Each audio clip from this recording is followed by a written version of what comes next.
अक्का साहब हुई बेहोश और सवी बनी इसका कारण। जी हाँ दोस्तों, गुम है किसी के प्यार के आने वाले अपकमिंग एपिसोड में आपको देखने को मिलेगा कि जैसे रीवा की मां स्वाति सवी की सच्चाई घर वालों के सामने बता देती है, जिस पर राव साहब उसे कहते हैं कि तुम झूठ बोल रही हो, जिस पर सवी यह कह देती है कि यह सच बोल रही है, मैं एक वेटर की नौकरी करती हूँ एक रेस्टोरेंट में।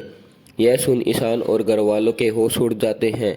वही आए मेहमान तरह तरह की बातें करते हैं और भोसले परिवार पर उंगली उठाते हुए नजर आते हैं कि यह कैसे लोग हैं। वैसे तो यह बहुत बड़ी बड़ी बातें करते हैं और इनकी बहू एक मामूली से रेस्टोरेंट में वेटर्स का काम करती है और धीरे धीरे करके एक एक लोग वहां से चले जाते हैं। वही अक्का साहब का गुस्सा सातवें आसमान पर चढ़ जाता है और फिर रीवा पर चिल्लाती हुई नजर आती है। फिर रीवा की सफाई में एक नहीं सुनती और सभी से कहती है कि इस लड़की ने हमें कहीं मुंह दिखाने लायक नहीं छोड़ा, इसकी वजह से हमारी कितनी बेइज्जती हुई है। यह झूठी, इसके माँ बाप झूठे, इसका खानदान झूठा।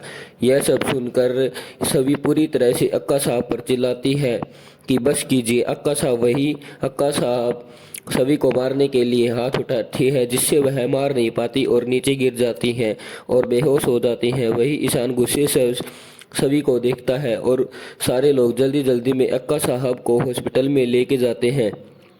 जी हाँ दोस्तों, आने वाले एपिसोड में देखना दिलचस्प होगा कि क्योंकि पहले ही अक्का साहब को एक बार हार्ट अटैक आ चुका होता है और अब यह देखना है कि क्या अब की बार अक्का साहब बच पाती है या नहीं। अब इस गलती की सजा ईशान सभी को बहुत बुरे तरीके से देने वाला है, जहां घर वालों को यह भी समझ में नहीं आएगा कि रीवा ने ऐसा क्यों किया और रीवा कोशिश करेगी सबको बताने की कि उसने ऐसा नहीं किया। लेकिन अब एक तरफ रीवा पर भी मुसीबत आ गई और वही सभी का जो हाल होगा अब वह तो आपको देखने को मिलेगा, क्योंकि इसके बाद तो ईशान भी उसे नहीं छोड़ने वाला।